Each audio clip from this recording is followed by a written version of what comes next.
Jadi teman-teman sekalian, jadi dari 17 tadi saya ulangi, 17 ahli waris ini ada yang mendapatkan secara pasti seperti pasangan, suami istri, ibu kandung, bapak kandung, dan anak kandung. Karena anak kandung nggak ada, maka hanya istri dan ibu kandung dan bapak kandung. Bapak kandung nggak ada, berarti baru nanti akan melebar pada orang yang berpotensi mendapatkan waris, yaitu salah satunya adalah saudara kandung bagi si Umar yang wafat tersebut. Baik teman.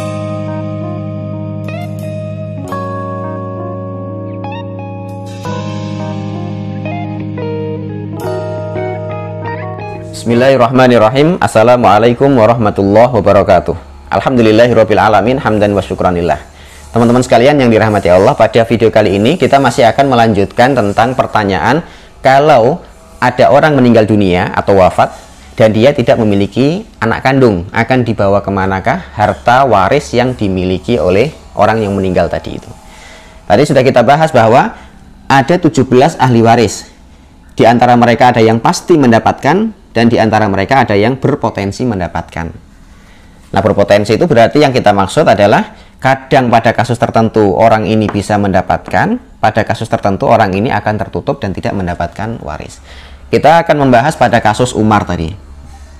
Umar meninggal dunia. Umar wafat. Dia tidak memiliki anak.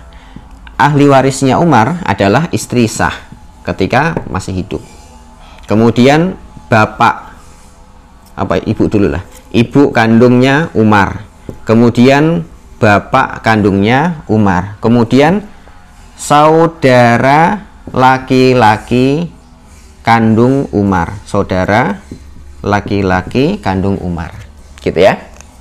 Nah, pertanyaan kita, siapakah dari keempat orang ini yang berhak mendapatkan waris? Kita bahas yang pertama, istri itu pasti nggak bisa digeser oleh siapapun. Ibu kandung kalau masih hidup juga menjadi ahli waris inti, nggak boleh digeser oleh siapapun, pasti dapat ini.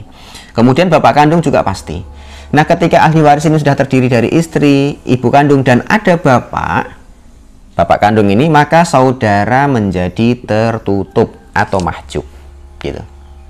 Artinya walaupun di sini ada saudara kandung, selama di sini masih ada bapak kandungnya Umar, maka saudara kandung tertutup, namanya mahjub, nggak bisa mendapatkan. Maka kita sebut tadi di sini adalah karena saudara laki-lakinya Umar itu berada pada poros pada golongan yang berpotensi mendapatkan.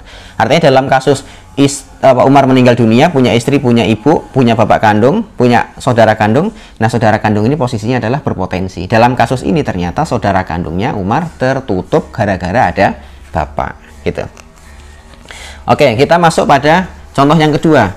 Seandainya Umar wafat, ada istri, ada ibu kandung. Bapak kandungnya udah wafat duluan, berarti dianggap nggak ada. Kemudian ada saudara laki-laki kandungnya Umar, gitu. Maka tadi kembali siapa ahli warisnya? Yang pertama pasti istri, karena istri menjadi ahli waris pasti. Kemudian ibu kandung.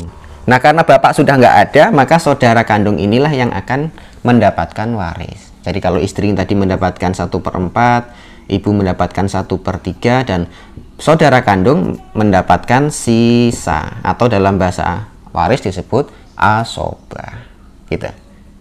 Jadi teman-teman sekalian, jadi dari 17 tadi saya ulangi, 17 ahli waris ini ada yang mendapatkan secara pasti seperti pasangan, suami istri, ibu kandung, bapak kandung, dan anak kandung. Karena anak kandung nggak ada, maka hanya istri dan ibu kandung dan bapak kandung. Bapak kandung nggak ada, berarti baru nanti akan melebar pada orang yang berpotensi mendapatkan waris, yaitu salah satunya adalah saudara kandung bagi si Umar yang wafat tersebut. Baik teman-teman sekalian, demikian yang dapat kami sampaikan. Aku qouli hadza. Assalamualaikum warahmatullahi wabarakatuh.